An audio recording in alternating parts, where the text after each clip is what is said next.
Hey, what's up? GW coming to you live. Real quickly, want to do a movie review about Faces of Death from 2026. So, if you haven't seen it or you've just dabbled around in the originals, which I'll go into probably later on if you haven't seen them, they're quite legendary in the horror circles. But I did catch this one on Shudder, and it was pretty cool, actually. So, what you're getting into with this one is actually a straight narrative story. It's not just cobbled up videos in the form of death scenes. The movie follows Margaret Romero, played by Barbie Ferraro, and Margaret works for an internet company that flags or puts descriptions underneath controversial videos. Like, if you see a video of a bear carrying a guy away, it says, warning, disturbing content, man seems to be okay, that type of thing. Captions the video for you, right? So, Margot starts looking at all these videos and finds mock creations of the original Faces of Death video from the very first movie. It's been a while, but I'm assuming they are from the first movie. That leads her to a serial killer, Arthur Spevek, played by Dacker Montgomery. I think I said that right. Rounding out the cast in supporting roles are Josie Toda, Jeremy Fowler, hang on, Isa Mazzelli, and Charlie XCX, who is pretty famous in her own right, but I don't know exactly what she does, so y'all gonna have to bear with me. Josie Toda, however you want to spell that, she's actually an internet guru, kind of like me. And basically, what's happening is Arthur Spevek is targeting these YouTubers and killing them in similar fashion than the Faces of Death film. Now, this film didn't have a huge marketing campaign. I think it was underground just like the original one. Now, I will tell you that the final confrontation, the final act of the movie, is terrifyingly grounded in realism, and there's a lot of blood in this. The it's a commentary too on social media, and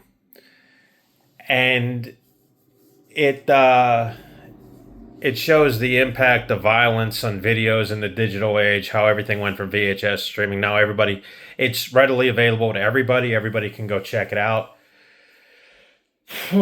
So the thing was made for $7 million, and it actually garnered 2.6 million.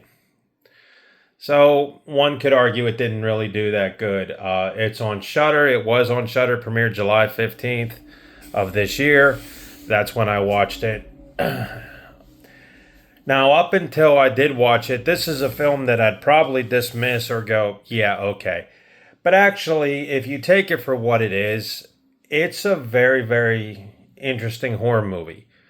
It does dive a little deep. There's a conversation about the original Faces of Death in here, which, like I said, are highly controversial, highly legendary, and those who know or know. Basically, I will spell it out for you. There are some videos that are contained in Faces Death. I think there's 5 of them. I have the box set downstairs, but I can't remember how many there are. That were deemed real murder scenes or depictions of murder or executions and things like that. Turns out that 90% of those are fake, but the gimmick was that in the theaters in 1978, when the original was released, that people thought they were real and they lost their minds over it. They really did. And of course, Gorgon Video, which is no longer around, I don't believe, capitalized on the trend and made a couple more shockumentary style. Now, back in the 80s, shockumentaries were a dime a dozen. I mean, this thing pretty much opened the door, and then you had Banned in America, right? You had America's Sickest Home Videos. You had murder scenes. You had all these different type of shock shock style, in your face graphic realism, grindhouse sort of appeal. But this one takes the premise that the first one is just a movie. And if you haven't seen it, Barbie Ferrara is pretty awesome in this. I've never seen her in anything else. I have never seen her in anything else, but she does a hell of a good lead in here. Josie Tota, she plays a prissy YouTuber. And honestly, that character I kind of wanted to see get kind of messed up. I just didn't like her attitude in the movie. Jeremy Fowler, and Charlie XCX. Like I said, I don't know what she does, but I know she was famous a couple years ago. I don't know if she still is. I kind of tuned out. But if you're looking for something that's pretty decent, and it is a movie that basically it's a horror film exploring social media, violence, and voyeurism. Sounds like a hot date, right?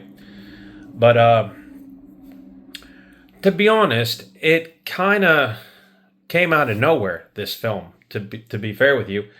I heard they were redoing it, and my thought was probably like the many who's seen the original, which they did redo the original movies, Faces of Death, the Millennium Edition or something like that. I've never seen them.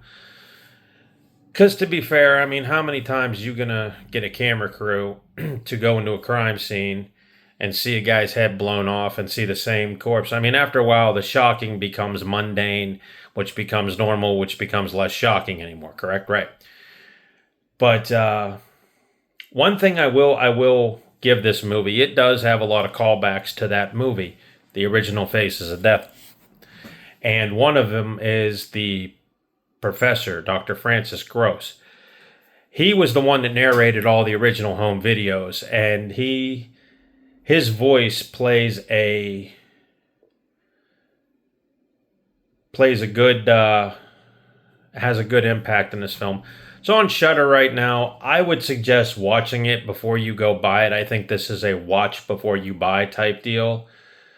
As far as sequels go, I know Hollywood likes to churn them out left and right.